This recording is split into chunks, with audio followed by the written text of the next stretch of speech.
Hi, welcome to Trade Data Intelligence Basics 101. In this lesson, we'll focus on common import-export mistakes that quietly cost supply chain businesses money, often without them realizing it. Let's break them down. 1. Entering markets without validating real demand. One of the most common and expensive mistakes is entering a new market without confirming whether buyers are actively importing. Many businesses rely on market reports, online research, trade show conversations, but these sources don't show whether shipments are actually happening.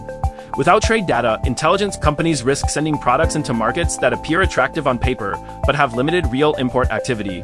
2. Relying on outdated or unverified buyer information. Another costly mistake is using outdated buyer lists or scraped contact directories. This often leads to contacting inactive companies, wasting months on unresponsive leads, engaging intermediaries instead of real buyers.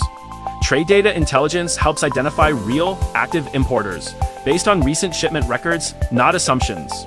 3. Ignoring competitor shipment behavior. Many exporters focus only on their own sales and overlook what competitors are doing. This creates blind spots, such as missing fast-growing destination markets, not knowing which buyers competitors are supplying, losing pricing and timing advantages. Competitor shipment data reveals where demand is moving, not where it used to be. 4. Making decisions without interpreting trade data properly. The final major mistake is relying on raw numbers or estimated data without proper analysis. Without trade data intelligence, businesses may misread trade trends, miss early warning signs, and react too late to market changes. When trade data is cleaned, structured, and analyzed, it becomes a tool for risk reduction and smarter decision-making. To summarize, most import-export losses come from lack of visibility, not lack of effort. Trade data shows what happened.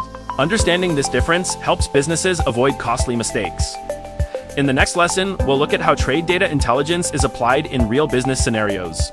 Thanks for watching, and we'll see you in the next lesson.